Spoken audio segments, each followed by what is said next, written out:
Welcome back. Goodness gracious. What a It's what a been a hell week of a of week. yeah, it has. Depends on Yeah, it has. what team you're rooting for, how you called the Hey, at least it game, who was a you good picked to Super win. Bowl. That's all I It gotta say. was. It It was was. a It was great a Super It was Bowl. shootout. entertaining. Yeah. Kansas City took the Super Bowl, just like I predicted. Maybe not in the manner of which I predicted, but I will say Zach was pretty close on calling the game. Dude, I was Uh, so close, bro. I thought I had it. um, I thought I had it. So, okay, so we'll jump into Zach's prediction just in a second, but Kansas City over the weekend played Super Bowl 58 at Allegiant Stadium in Vegas. They took the game 25-22 with 3 seconds left in overtime. Just a few stats for you. Brock Purdy, 23 of 38, 255 yards and a touchdown. Mahomes, 34 of 46, 333 yards, 2 touchdowns and an interception. Leading rushers was Christian McCaffrey, 22 carries, 80 yards. Mahomes, 9 carries, 66 yards. McCaffrey also led the team in receiving yards with 8 receptions, 80 yards, and a touchdown. Travis Kelce on the other side had 93 yards with 9 receptions. So, yeah, Zach's right. It was defensive. It was a defensive game. One thing, the Chiefs fell behind 3-0. Or I'm sorry, 10-0. And which has been kind of a common occurrence with the Niners in championship and Super Bowl games, championship games too. I looked at some stats on that, and it's pretty crazy. So it's tough. Yeah, it's tough. Yeah. So, I don't want to be that guy that was like, all I wanted to be that do guy, was Keaton. No. Listen. You've been waiting. You've been waiting. Just be respectful and be that guy. Go for it. I will be respectful. I didn't want it to just be that my sole reason for enjoying the Super Bowl was watching the Niners lose. It was up there. Mm-hmm. I really did want to see a good game. It was up there. It was up there. Like fuck you, dude. The Niners you just didn't want your you just didn't want your butthole getting destroyed by a ghost pepper. The Niners losing the Super Bowl was about 80% of what I. Sorry, did I say the Niners? The Niners. Yeah, the Niners losing the Super Bowl was about 80% of really what I wanted, right? Like maybe about 85%. The other 15 was a good game, and for the first half, we did not have that. There was no scoring in the first quarter, so people who took first downs and stuff like that on the first drive in the sports betting lost some big bucks. Jake Moody kicks off. Yeah, my dad actually won a lot of money because he had 0-0. Yeah, on the squares. Yeah, I told my dad, I was like, "There's no way that happens," and it happened. I could not believe it. I was shocked. I talked to a lady, and her husband won $1,000 on a square because it was like insane, dude. It was like $100 buy-in. I don't remember what it was, but it was pretty crazy.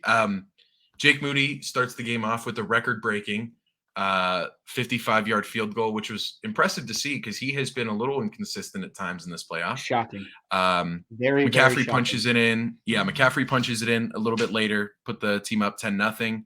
Harrison Butker comes back with the 28-yard field goal right before halftime. Then in the third quarter, makes it 10-6 with a 57-yard field goal to re-break the record and set a new one. Right after Marquez Valdes-Scantling, 16-yard touchdown pass from Mahomes, puts it up Kansas City 13-10. And then it was literally just back and forth, field goal after field goal after field goal. Juwan Jennings, 10-yard touchdown pass in the fourth quarter puts San Francisco up 16-13. The big part of this was that blocked extra point. And because it puts Kansas City down by 4 with a few minutes, about a quarter left. But because the field goal was blocked, the Kansas City Chiefs are only down by 3, which Harrison Butker matches by kicking a 24-yard field goal. Niners go right back down, kick their own field goal of 53 yards to put it up 19-16. Harrison Butker goes down with 3 seconds left in the fourth after Patrick Mahomes' legacy drive ties the game up at 19 apiece. They go into overtime. Moody, another field goal. And Kansas City goes right back down the field. And with 3 seconds left in overtime, Mahomes throws a 3-yard touchdown pass to McCall Hardman to seal the game. So that's the game summary. Made no sense why we didn't take a timeout. Like, well, wouldn't you want to take a timeout and like actually think it over rather than giving them the best shot of scoring without thinking it over? Like, to me, that made no sense. Like, yeah. and the thing that was like really irritating was they wasted 25 seconds to get into that position. Like, literally waited until 6 seconds to snap the ball because they knew if it was incomplete, they had one more to run. Yeah. Like, well, and I think as well, not only that, but the reason the Chiefs didn't call a timeout to, like, hey, we're going to call this play was they knew they had the defense exhausted. Yeah. Exhausted. They were just they your best guys are out there in a kind of winner go home moment, and you're not going to just you're not going to sub in bums to take a snap. But they were there. It was third down, fourth downs, first long conversions on third, long conversions on first. It was just huge chunk plays, and it was just very time consuming. So it definitely weighed down the defense. So not calling a timeout there on both sides was pretty surprising to me. It just made no sense to me. Like, especially as the Niners, it's like you just gave the best tight end, the best fucking quarterback, and the best coach in our generation, besides you can argue whatever you want with Tom Brady and Gronk, who I think is better, but people are saying that at least. You gave them 30 seconds to think of their best play, and you didn't even do anything to adjust to it. It's like, we just look prepared. It was like a nice play call to, make Mecole Hardman run on the motion and then cut right back right when he's behind Travis Kelce. So you can't really tell that he was there and moving back.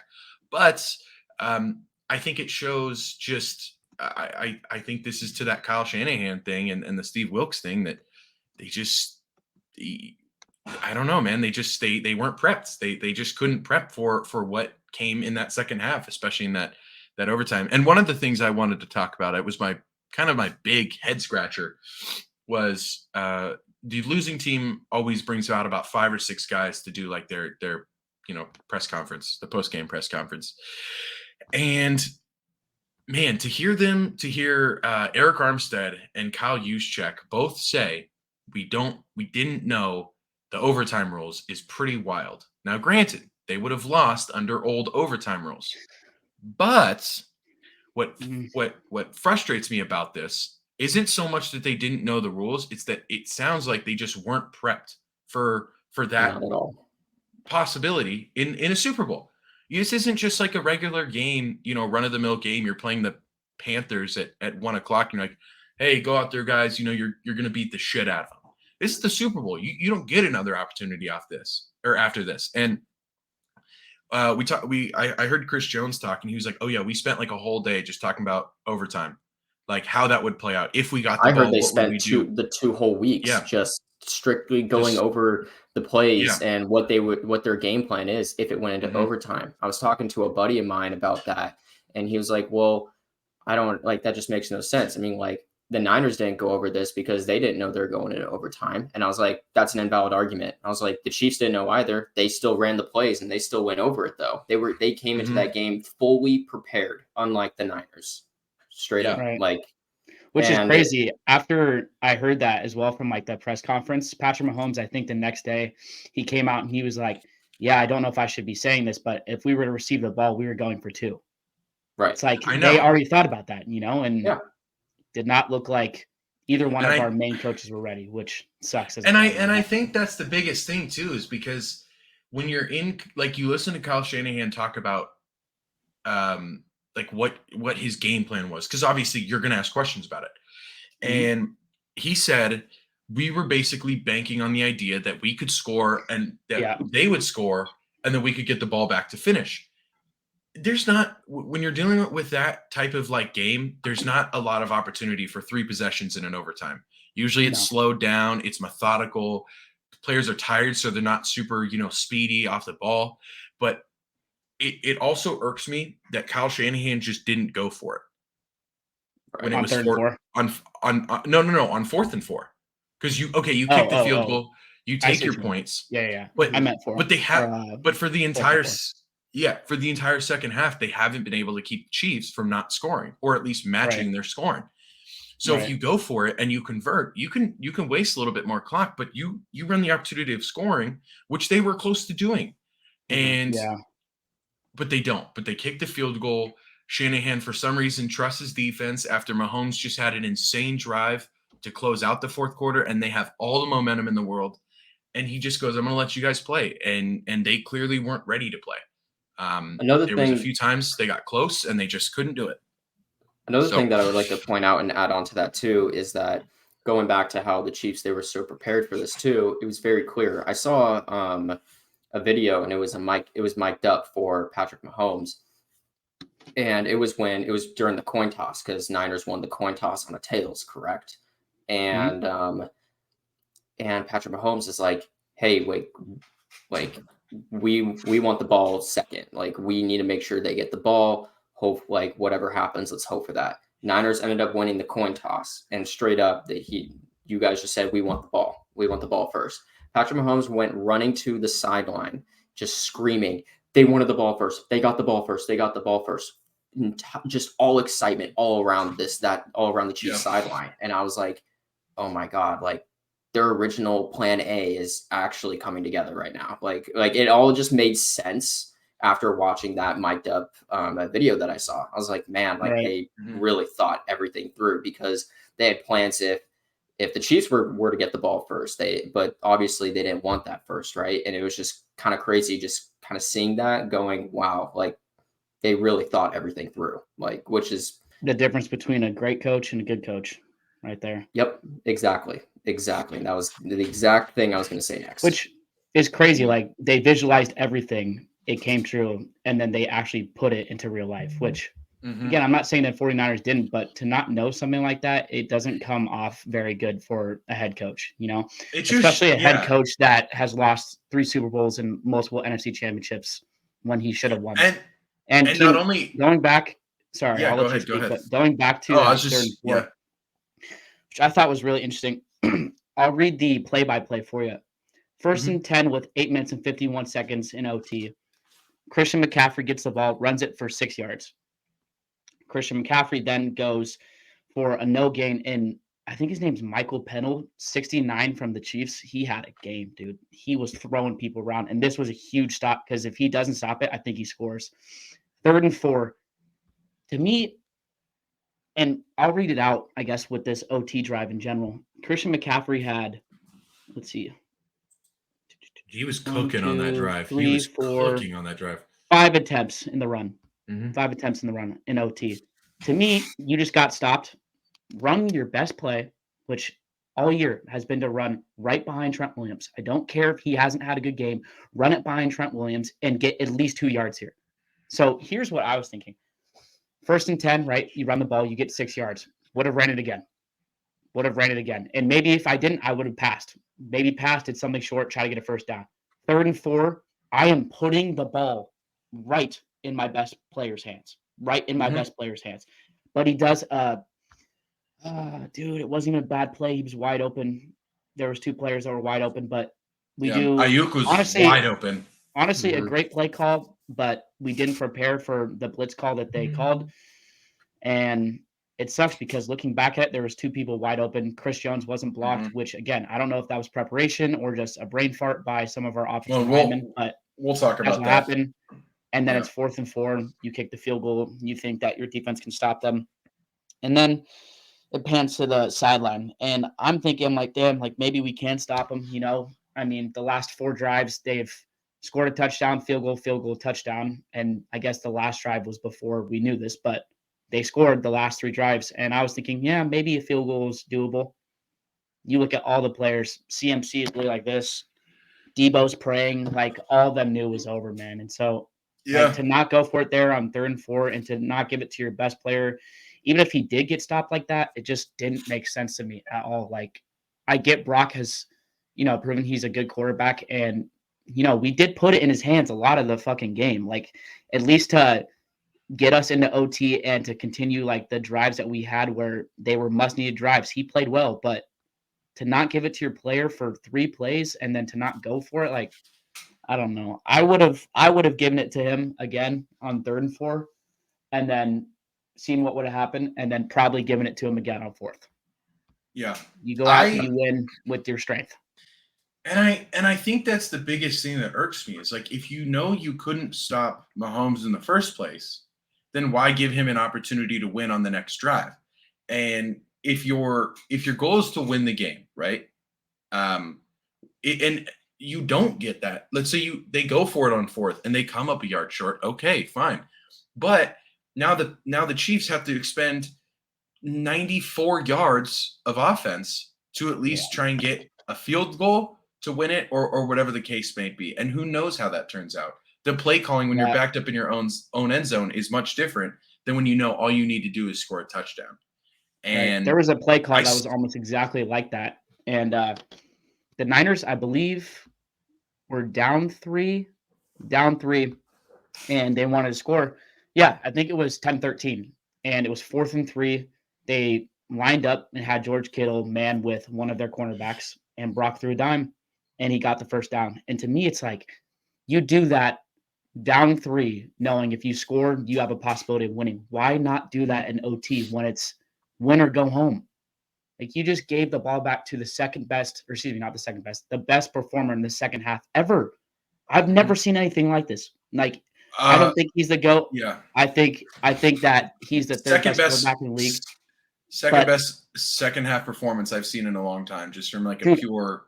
I mean, I think Tom Brady against the Falcons in that second half, third quarter was pretty wild. And I think Tom, he solidified like that comeback quarterback type of play, you know. But Patrick Mahomes is on a different level. Like, I love Tom Brady. Just he's the best second half quarterback ever. Yeah. And to give it to him and knowingly giving it to him, and the thought process is, oh, our defense can stop them. What? No defense was going to stop them. No defense in the league was going to stop them. Not even the Chiefs defense was going to stop them there. And you know that too. All the players, you know, they're like this. Yeah. They're praying. It was tough to watch as a 49ers fan, you know. The news over. It's crazy to think that they knew that it was over before the game was even over. That's how you know your team just lost all confidence. And that also brings down the confidence in the defense. Like, exactly. It was all like, I don't know. I don't want to say that like the other players brought each other down in that sense, but like it was natural. It was natural. And I think at the end there, I think their mentality and everything, I think it was just gone. It looked defeated and it looked gone. And even in OT, it looked gone. The beginning of OT, when you guys even had the ball first, I don't know. It looked like there was no their mentality just wasn't there. It wasn't. And the Chiefs had full advantage over that. We'll get into this, Keaton and Anthony, but I know Keaton specifically wants to talk about this with Brock Purdy. But Brock went down and scored on the Chiefs 3 times to basically give our team the chance to win, which, again, I'm not saying it's a good thing, a bad thing. It's impressive to me as a second-year quarterback, but for you to put your championship run or Super Bowl run into your defense's hands knowingly without even thinking about going for it, specifically on 3rd and 4 when they have not been able to stop them. And even if they have been able to stop them, you're going up against potentially the GOAT. Like, why? He's literally a killer. He's a killer. Like, you did this, dude. You did this in the 4th quarter, and it sucks. Yeah. I said this last week. I your dad asked me about it, or I forget if he asked or I told him, but I said the reason I don't think the Chiefs lose is because the Chiefs have something the Niners don't, and that's experience. And they honestly have experience in the coaching aspect. Like Andy Reid. I also mentioned this too. Andy Reid had to deal with the same kind of stuff in that Niners game in 2019, where they were down 21-10, middle to late in the 4th, and they had to make those adjustments. Right. And the one thing I said was that Patrick Mahomes, it doesn't matter what type of game he's having. When he's in a big moment, he's going to shine. And shine he did. That second half rolls through, and Isaiah – realistically, the game could be much different, hypothetically, obviously, because you start getting into the hypotheticals, game changes. If Isaiah Pacheco doesn't fumble when Isaiah Pacheco's, who knows what happens. But on the backside of that – Same with CMC. Exactly. I was just about to say, if Christian McCaffrey doesn't fumble – who knows how that game turns out? But the Trent Williams drive where he had 2 penalties in a row, bro. Yes, the best player in the league. Holding immediately. Yeah, he gets the false start and then immediately gets caught for holding. And it was holding. My biggest thing. Dude. My biggest thing was that watching, and I don't know if this solely belongs on Kyle Shanahan, I think Steve Wilkes deserves a little. I think Steve Wilkes deserves a lot of blame. Oh. You could totally see coming out of half that the Chiefs just kept working out their strategy. Hey, they're running this every single time. Okay, we're going to switch this up. And at some point, it wasn't working for the Niners, but they just kept going at it. They kept blitzing at certain points. They kept moving Fred Warner down instead of putting him in coverage, which I will say Fred Warner should have won the MVP if they won. I think he played. The fuck out, bro. I think he played. Oh my God. I think they played fantastic. Okay. Good for them. But if we're talking about hypotheticals too, and you can continue after this, that Dre Greenlaw injury. Crazy. Well, I'm not gonna lie. When I saw that, my first reaction is I laughed. Believe it. I was laughing my ass off when that happened. I was like, there it is. I was like, this is nothing. This is purely just. It's typical 49er football. Exactly. I mean, you couldn't make that up. Like that's just Kyle Shanahan in a nutshell. I couldn't believe it, dude. I'll tell you though. I just think it was there was no way Patrick Mahomes was going to let that team lose the game. And I think that's, because going into this game, the Niners had only played 2 playoff games, Packers and Lions. And I think in both those games, the Niners had to be the team that made the adjustment to come back and win because they got punched early and they got halftime to kind of figure things out. Both games, right? Two different ways the game played out, but both the Niners pulled out the second half adjustments. In this one, the Niners had the lead and they did look like the dominant team going into half. And it was like, shit, what are the Chiefs literally can't do anything, but they didn't make the adjustments because I don't think they knew what Andy Reid was going to run. And that to me is the important part of, like, at some point it falls on Kyle Shanahan because he's the only coach to lose 3 Super Bowls with a lead of 10 points or more. And he's the only head coach or play caller to lose all 3 over, I think he's the only play caller to lose the only Super Bowls that have ever been in overtime. I think there's only 3 overtime Super Bowls, and he's lost all 3. 2. No? 2 overtime Super Bowls. Didn't the Chiefs and Niners the first year go to overtime? No, it did not. Okay, so it was 2. It was Kyle 2. Shanahan has been a part of 2. The first one was Super Bowl 51 with the Patriots and the Packers. Sorry, the Falcons, and then now this one, 58. Fuck, dude, I'm trying to find this video. No, it's actually insane. If we're on that topic real quick, Zach, this is a question for you. Okay. Yep. Is Kyle Shanahan the problem? Sorry, I'll actually lock in for this. Okay. I want to hear this. For winning a Super Bowl, yes. For firing him and what I think about that, absolutely not. I don't think you should fire him yet. However, I think you give him 1, maybe 2 years more with Brock Purdy.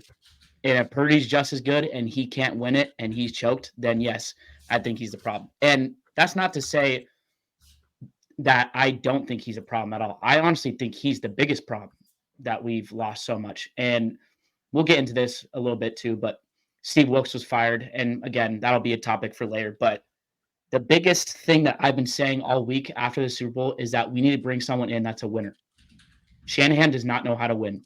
The perfect thing just lined up for the 49ers. The perfect coaching opportunity just lined up for the 49ers. And I think it would be Bill Belichick as the defensive coordinator for the 49ers. Hear me out. I don't know if he'll fit in the system, but what we've seen in the last 4 years is that the Niners can be a top 5 defense no matter what system. No matter what. Robert Saleh's system, Wilkes' system, anyone's system, they're going to be top 5. They have the talent and will always be a top 5 defensive unit. However, when I look at this, I continue to think, I'm like, Steve Wilkes never won a Super Bowl. Never's won a Super Bowl. Saleh's never won a Super Bowl. Kyle Shanahan has never had a coach to be like, hey, what are you doing with time management? What are you doing, bud? Like, why aren't you running the ball? Why aren't you doing this? Why aren't we doing this? Bill Belichick, again, they might fucking strike heads, like they might butt heads all the time. But the thing that I like about Bill is he's been there. He's won it. He knows time management. He plays defense in a way where he can win ball games. You've seen it, Anthony. And again, I think Steve Wilkes played good or coached well. Excuse me. I think he coached well, but I think when it came down to it, the second half adjustments were made in a bad way. We went from playing zone to playing man, which made no sense. Made no sense. And that's when Travis Kelce started cooking. 8 for 92, all in the second half. Again, I love Fred Warner. I think he's a top 5 defense player in the league. Like I said last week, no one in the world, literally no one, and I don't even think anyone in the history of the game can guard Kelce. Man, you're not doing it. You won't do it. You won't do it. No, he's just too big and strong. I think there are way too many factors to blame just Kyle Shanahan. But if you're asking me if he's a problem, yes, he's a problem. So then my next question is, so he came out during a press conference, okay? And someone asked him saying like, hey, like basically, I don't know what the exact question was word for word, right? But just going off of it, right? It was along the terms of this, basically like, what's going on? Like, why can't you win the big game? Right. Basically. Right. Like, so it was along the lines of, but the key word, the big game. Okay. And to all of us, what is the big game? The Super Bowl. Exactly. Yeah.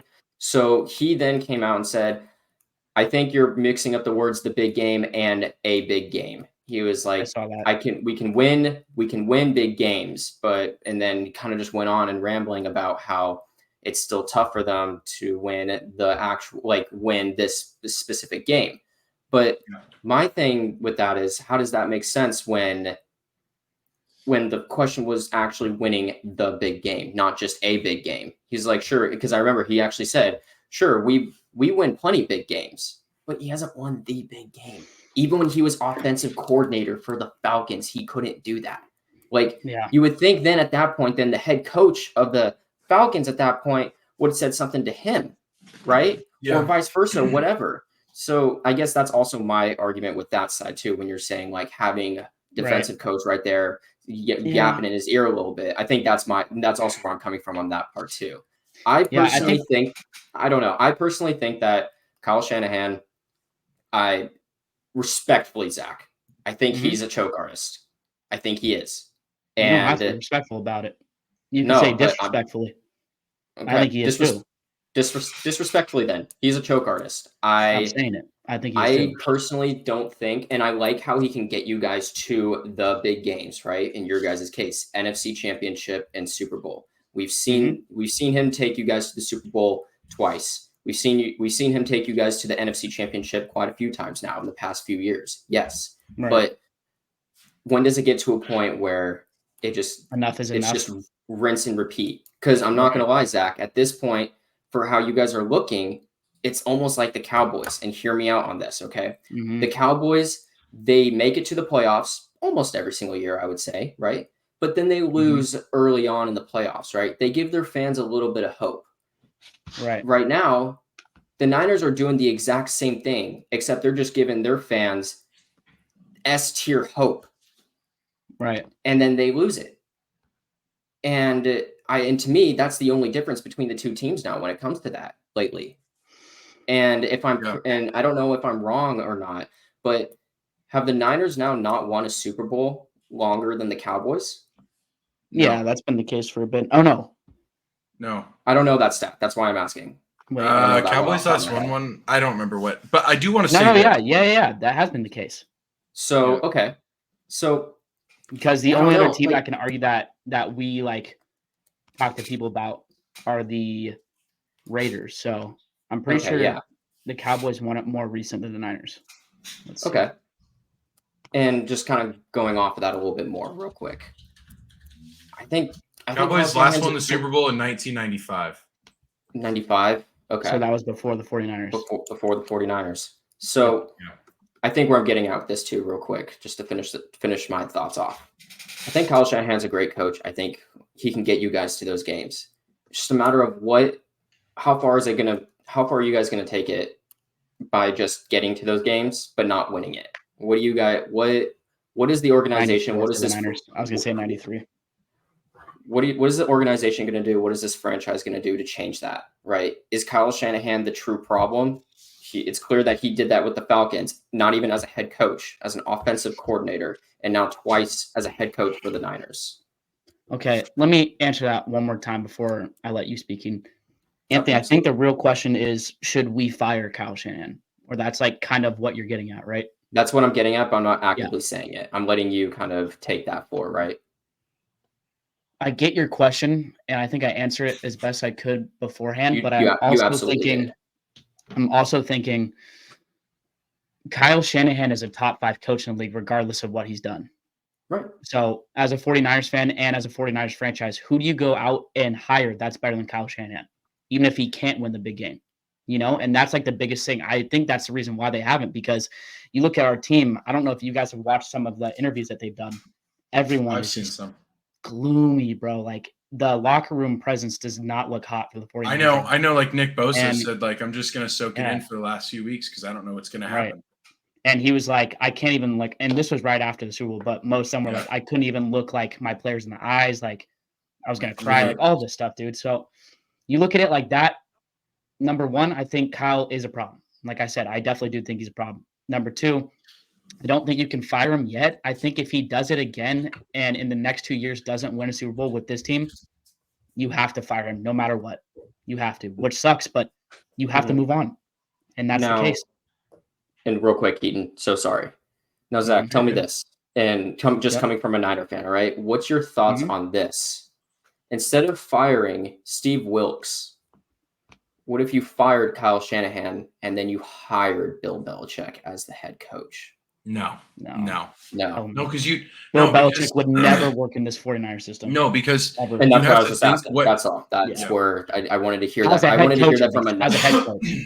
I wanted to hear that from a Niners fan. I wanted to hear that specifically. But if he wants to come in as a defense coordinator, I seriously think that's the best option by a mile on the market right now. Like it's not even close to me. Like it's not even close. Yeah, totally. I think. Yeah, we should move on because we've talked about this for a good amount. Keaton, or Anthony, do you guys have any more headlines from the Super Bowl? Yes. My biggest thing is the lack of chemistry between the Niners organization right now. And it's not just like Nick Bosa trashing on Brock Purdy or Christian McCaffrey saying, Kyle Juszczyk missed, like screw this up. But it's actually about something Zach mentioned earlier in relation to the missed Chris Jones blitz that wasn't picked up, which could have led to either a Brandon Ayuk touchdown or Deebo Samuel touchdown.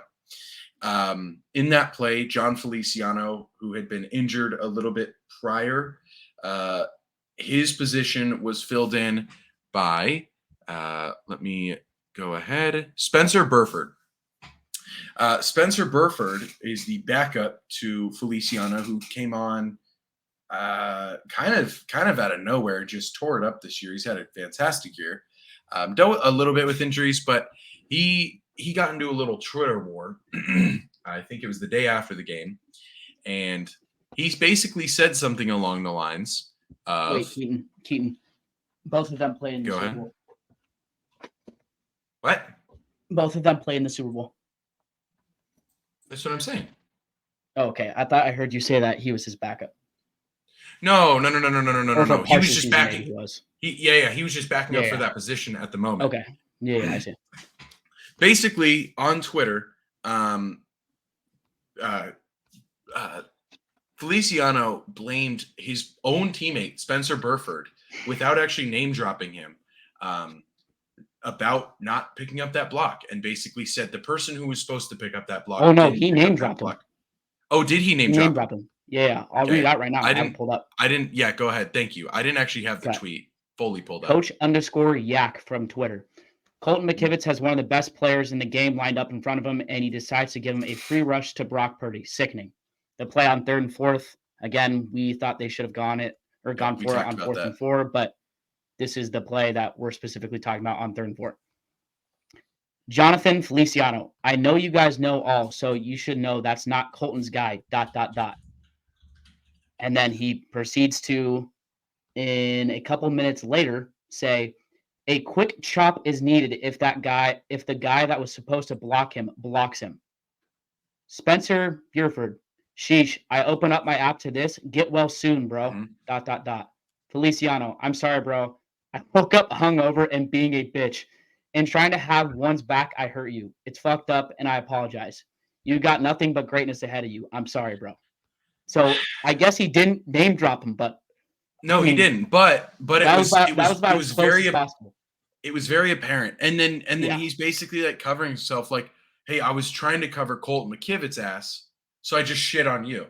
And instead of just being like, hey, it was a misplay, like we should have picked him up, he just kind of made the excuse of like, oh, this guy didn't make his block. And it's just when everyone, and just like you said, when everyone's gloomy and down, you just don't make those remarks, especially around your teammates who basically is your family. Dude. Yeah. So moving forward. Another thing that's kind of crazy is if you guys remember when the Niners played the Eagles, I think it was week 13. And I have this pulled up. I have this pulled up. Yeah. Okay. Well, Jalen Carter went to the sideline throwing a fit, crying and everything. Keaton, go for it. Yep. And this is all within like a 12-hour span with John Feliciano, and he's a free agent. So Feliciano probably will not be a Niner. Would be my guess. After all this kind of stuff goes on with Feliciano and Burford, there's a lot of people talking, and Jalen Carter, the Eagles defensive lineman, jumps on Twitter and basically screenshots one of the headlines and puts on Instagram. And he's referring to Feliciano here. He said, "Same dude who spoke on my dead teammate and the reason I was emotional during our game." Basically, there was a car accident that resulted in one of Jalen Carter's teammates dying, and he said that the reason he got frustrated was him and Feliciano were trash talking, and Feliciano said, basically, like, I don't know the exact context, but basically just said, hey, like, fuck your dead teammate, essentially. Like, oh, where's your brother? You couldn't keep him protected. I don't remember the exact Feliciano's defense, I will say. I heard now Feliciano said this. Yeah. Feliciano said this. He responded to the initial tweet from ML Football that explained what was going on. And he said, dude told me he was going to murder me and my kids would never see me again 3 times because I was laughing at him after getting a flag. I said, I believe you, you got a body. Then he continued for weeks posting my fam and reaching out to my friends. Kind of crazy. That's kind of hard. He kind of cooked him, if that's true. He did. He said you got a body. That's crazy. Yeah. I think he's just Jalen Carter have a body? Well, no, he was driving the car when the teammate got killed. Remember? That's why he was emotional. Are you serious? Jalen Carter was driving his, I believe it was a Corvette, and he got in a huge accident and he killed his buddy. But I don't think it was his fault. They got hit by someone. Oh, fuck, he bodied him. Feliciano. I wasn't familiar with your game. Oh. Yeah, so here's the official from. I'm playing. That's horrible. From AP News. Georgia Athletics, Jalen Carter sued by passenger in fatal crash of Bulldogs player and staffer. Basically, let's see. I'm trying to find the actual thing. Essentially, he was just speeding, and got in a car crash. So that was the biggest thing. And Carter, who selected 9th overall by the Philadelphia Eagles in the NFL draft in April, received 12 months probation and a $1,000 fine in March after pleading no contest to misdemeanor charges of reckless driving and racing. This is actually why I think Seattle did not take him, was that shit right there, which is why we went with Dever Witherspoon instead, whatever. Jonathan Feliciano ended up quote tweeting that and saying, if you dish it, you got to be able to take it. He talked about my kids. I made that reference. I lost a friend to an accident too, so I understand why he was upset.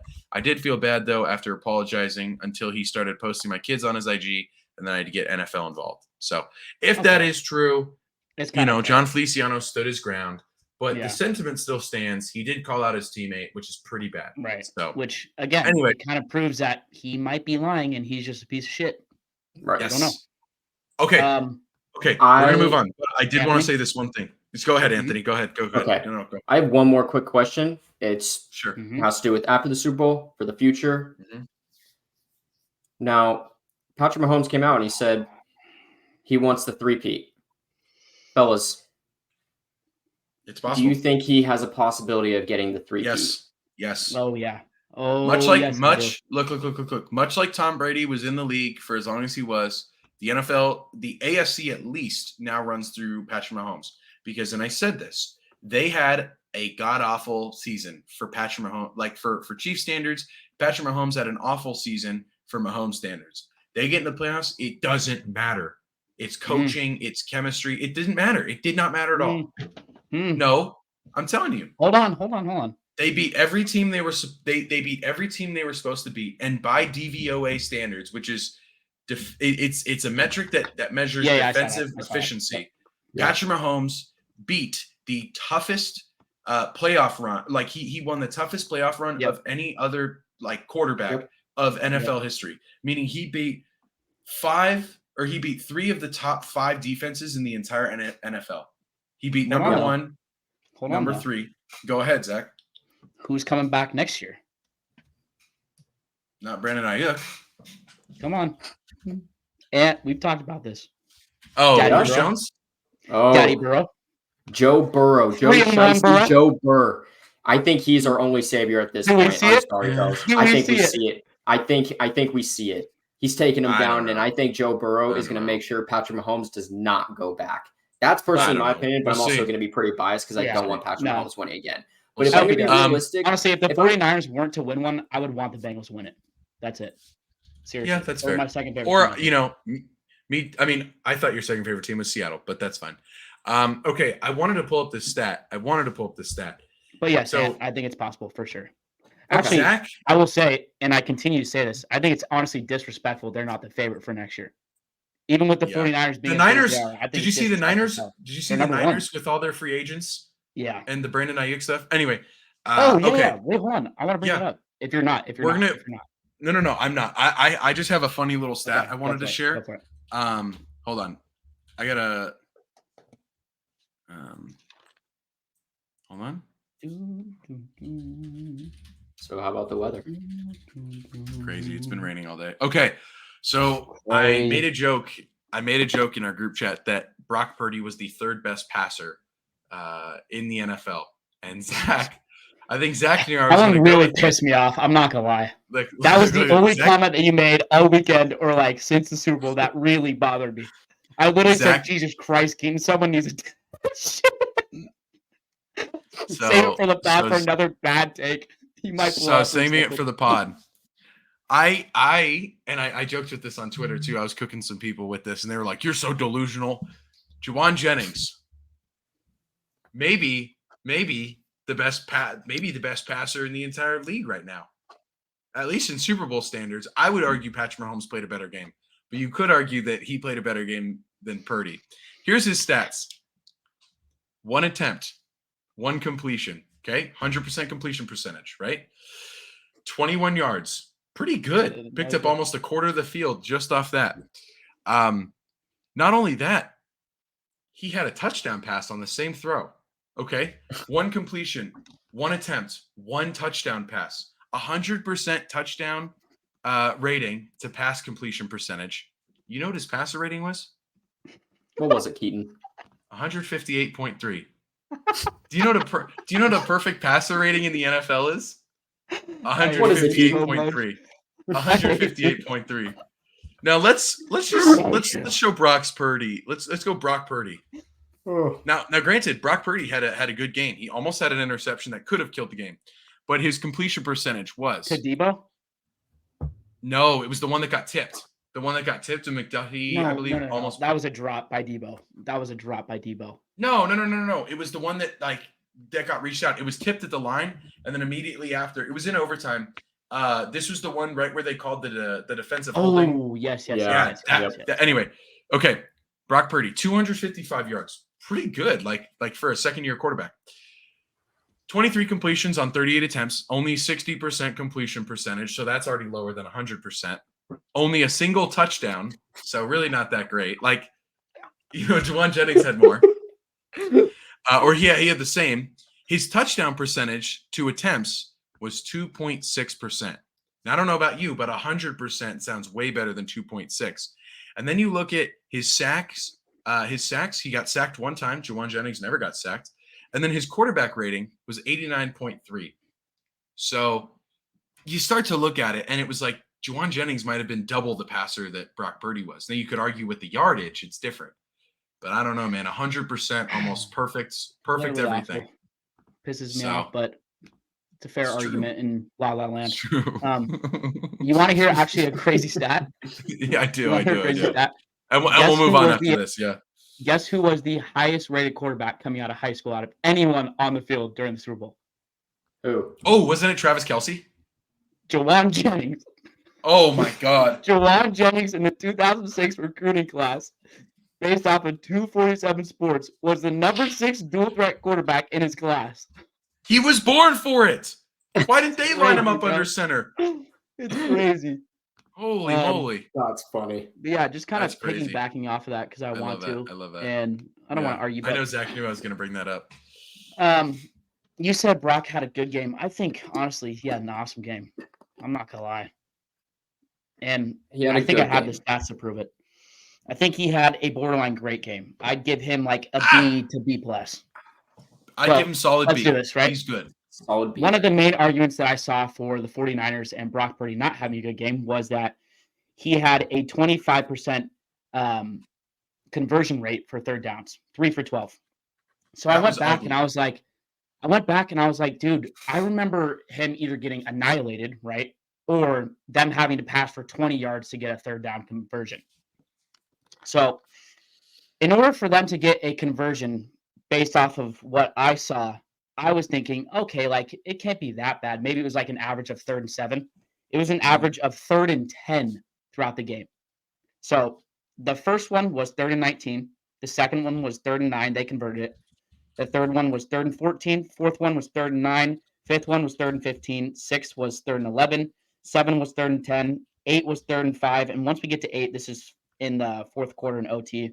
8 was 3rd and 3rd and 5. He converted it. 9 was 3rd and 5. They didn't convert it. 10 was 3rd and 13. There was the penalty that you just talked about.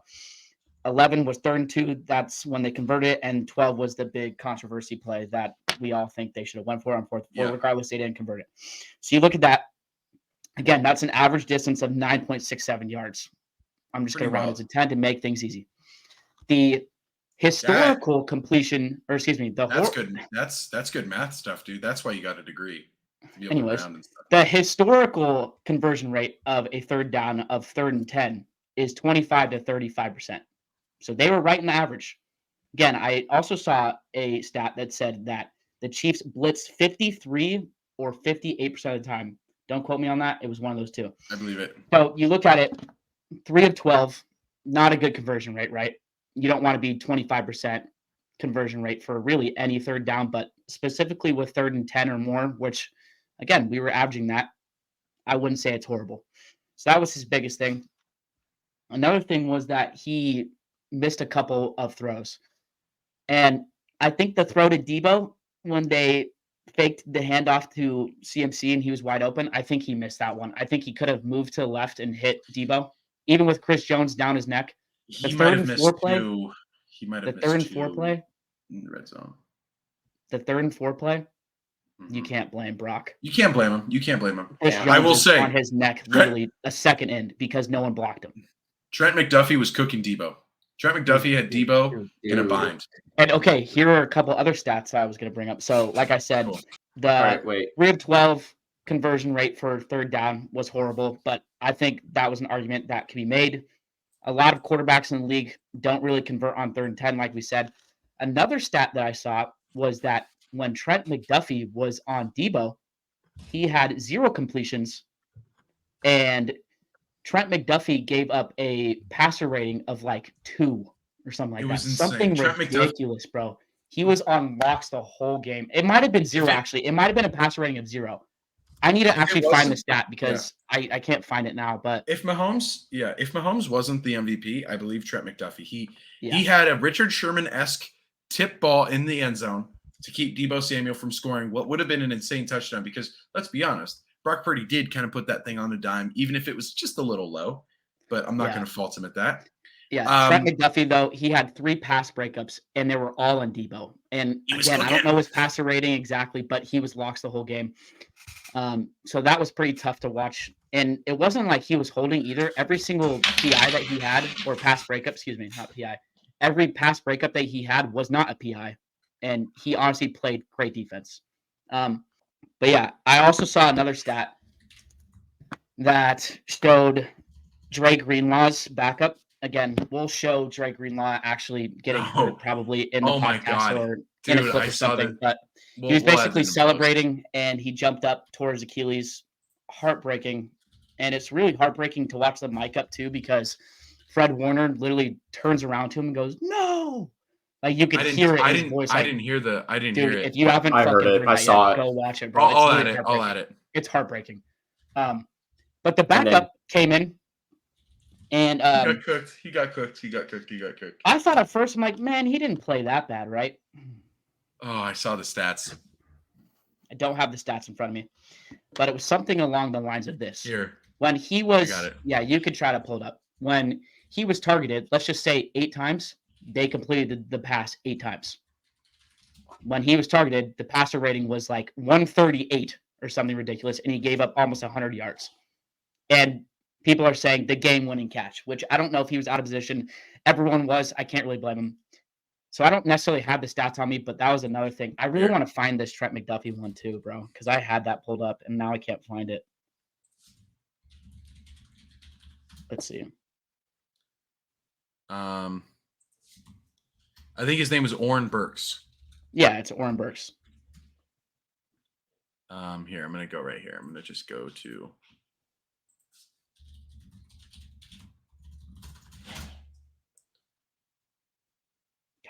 Dude, he really was locking. Okay, here we go. All right. Where did you find it? Because I saw it on TikTok, I went to Twitter. I went to Twitter. That's where it was. I went to Twitter. Twitter's great. Once Dre Greenlaw went down, Oren Burks filled in for him. Here's how he did in coverage. 9 targets. Okay, not bad. 9 catches allowed. Okay, not great. Yep. There it is. 134.7 passer rating when targeted. Yeah. A 32.1 PFF coverage grade, which is atrocious. Really bad. What was the passer rating? Horrible. What was the passer rating? 134.7. 134. Which is crazy because Juwan Jennings almost had 160 passer rating. So okay, this was not what I saw, but we'll continue with this. Trent McDuffie virtually erased Debo in man coverage. 40 total snaps, 7 total targets, 0 first downs, and 9 yards allowed. Keaton, if you could try to find the more specific stats, it would be awesome because, please continue. I literally saw the same stats you did. This is the first thing that popped up. That was on Twitter. There's another one that shows passer rating against Debo too, I think. We could just, here we go. I don't know if I have, I don't know if I have the Super Bowl stats, but what I do have, I have his playoff stats, which can kind of show. That's season stats. Hold on. We'll cut this. While Keaton tries to find that, I also thought the argument of if Brock Purdy deserved some blame was kind of tough for a second year, but I have some more stats, just to kind of talk about him while we wait. So Brock Purdy I was almost about to say last night, but during the Super Bowl, he let me try to find this, damn it. Oh, here we go. I found Trent McDuffie stats in man coverage. Yep, go for it. Okay. A perfect coverage grade is 100. It is almost impossible to get, actually, I think it is impossible to get. You basically just have to be godlike. So in total, during the entire game, he had a 74.9 coverage grade. Amazing. But when they switched him to man defense, in man defense, he took 23 snaps. He had 5 targets, allowed 1 reception for 0 yards. He forced 3 incompletions, and in main coverage also had a PFF grade of 91.2 in coverage. During the entire game, he was 2 for 7 on targets for a total of 9 yards. He broke up 3 passes and batted down a pass during a huge drive in the fourth quarter. So, yeah. Did they say his passer rating when targeted? Or I guess Brock Purdy's passer rating when targeting McDuffie? Because I know it was... Maybe it's opposite of that. It was probably closer to 0. Whatever it was very bad for Brock and very good for him. I think I could find that. Yeah. But while we wait, like I was saying, just to talk about it a little bit, and I don't necessarily think I have to defend Brock Purdy because you guys are saying he had a good game. I think he played really well. But versus the Chiefs this postseason, the Chiefs played, again, like you said, a list of very good quarterbacks and good teams. They first played the Dolphins with Tua, who had 199 passing yards, 1 touchdown, 1 interception, and a passer rating of 63.9. Josh Allen was the next game, who had 186 passing yards, 1 touchdown, 0 interceptions, and a passer rating of 86.1. Lamar was the next with 272 passing yards, 1 interception, 1 touchdown, and a passer rating of 75.5. And then Brock Purdy, 255 passing yards, which was second, 1 touchdown, did not turn the ball over, and had a passer rating of 89.3. And then I look into like some of the, more specific stats. Shout out to Dan Orlovsky for this one. He said that when blitzed, that the combination of Tua, Josh Allen, and Lamar during the playoffs, they had a passer rating of 6. It was either 6 or 7. 6 or 7. When Brock Purdy was blitzed, he had a passer rating of 75. It's tough to argue difference stats, between the number 1 quarterback and the top 10 quarterback. Right. It's tough to argue stats, especially when you see a 25% conversion rate on third down. But when you look at things like that, he could have played worse, and I think he played well. I'm encouraged with the future. He played better than Jimmy G. I think he played as good as Colin Kaepernick, if not better, in that Super Bowl game. So I think I think he's he's the 3rd most successful quarterback in Niners history. 4th. You could argue Colin Kaepernick just because they went to the same amount of games, but it was just a longer span of time. He would be 4th. He's 3rd. He's 3rd. He's not 3rd. He's not 3rd. Garcia. He broke records. You're forgetting about Garcia. If he does it longer, he'll be definitely 3rd. But okay. That's fair. Anyway, to go into some of the other things, and I'll make this pretty quick. Anthony, you mentioned Brandon Ayuk earlier. Not very encouraging. So his brother, quote unquote, or his best friend, put on Instagram hours after the Super Bowl, "This is the exact reason why we are leaving San Francisco. Thank you, 49ers, for drafting my brother. We are forever grateful. BA to Vegas," which is the Raiders, which would suck. "Why does your all-pro 1,300-yard receiver have 3 catches in the Super Bowl?" And then there's another video of his girlfriend saying this could be the last time they ever play in Levi Stadium. That was dropped as well, and a bunch of baloney. And I'm not worried about it because Debo did this last year, but it's definitely not encouraging. I'll tell you that. And then another thing is Wilkes actually got fired today, which I mentioned earlier. Steve Wilkes. I think you said if they didn't win the Super Bowl, you thought he'd be fired. Yeah, I for sure thought that as well. I think that was his only saving grace, and he's not a good fit, regardless of what the stats said. But like I've been saying, I think Bill Belichick is the perfect candidate for that, and I would hope that they at least try for that. And then my last thing that I wanted to talk about was, Anthony, you mentioned the Niners kind of being like the Cowboys, which I can see for sure. I would say the Niners are starting to get like the 90s Bills. It's starting to look pretty similar, and when I tell you that, you might not understand exactly where I'm coming from, so let me read out the stats. Jim Kelly, baby. The Buffalo Bills have been to 4 Super Bowls, and they have lost every single one, and it was back-to-back years. 91 they lost, 92 they lost, 93 they lost, 94 they lost. I'm not saying the Niners have done that.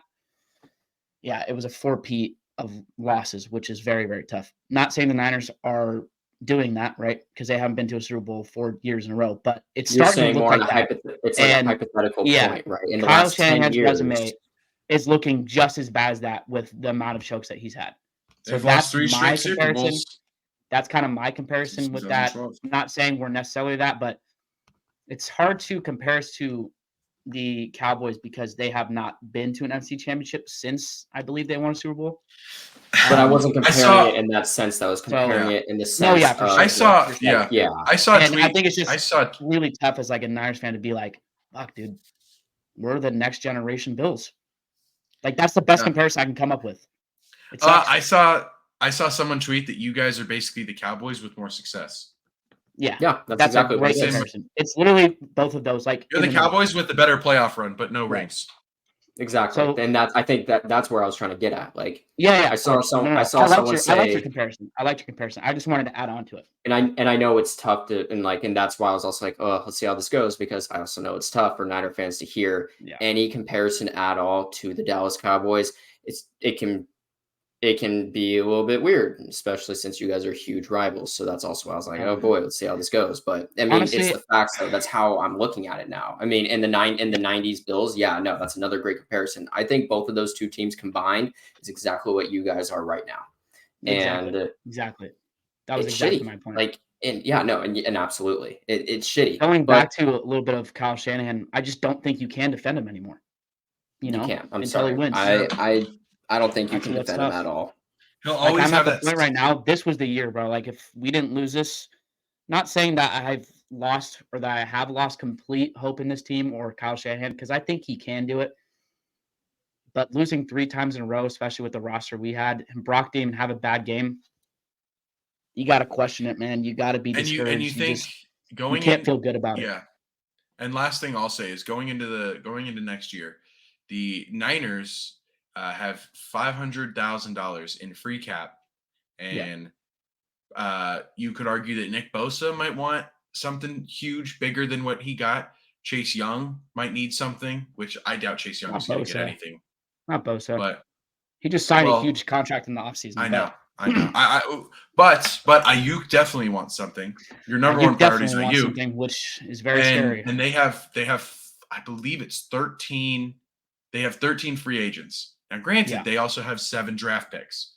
So they have 1 for every round. I think they could make some noise. It's just, I think this is the most important draft of the 49ers in the last, I would say, decade.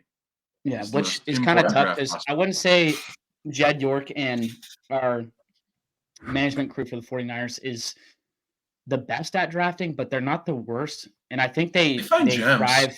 They thrive on finding gems in late rounds, and that's what Seattle's done too. Specifically with this team, that's not what we need. We need a starter right now at offensive line and a starter right now at cornerback. Right now, our first pick, 32 or 31, should be an offensive lineman that's ready to go or a cornerback that's ready to go. So that will show me a lot in the draft as well. But tough season, I saw Seattle. Yeah, I saw Seattle might go for Cooper DeJean, and I saw that busted in my shorts. I saw that. I'd like that. Another thing that I think we should do is a mock draft. I think that would be hella fun as well. I think it'd be great. I'll write that down. First two rounds mock draft. I don't pay attention much to college football, so I probably won't be of much use, but I could definitely work my way around it. Yeah, we could talk about it. Give me a little bit of time to prep. I've gotten better at it since being in a dynasty league. Those are kind of my concluding thoughts about Super Bowl. I don't know if you guys want to talk about anything else, but that's it. I think I've said my piece with the entire game. I think I've said my thing. Yeah, no, I talked about the Chiefs, Kyle Shanahan, the Niners, Brock Purdy, Ayuk, Greenlaw Hurt Locker, that's about it. It's no longer Purdy. Purdy, man. It's Greenlaw. Yeah. That's hilarious. We got to change the group chat name now, Keaton. Yeah, I know. Well, he tore his Achilles ACL. You know that. Dude, I was literally about to say that. I know you were. I beat you to it. I know. I beat you to it. So I heard you go Keaton. Yeah. All right. Well, I'm gonna just play our little outro song, and thanks for listening to our episode.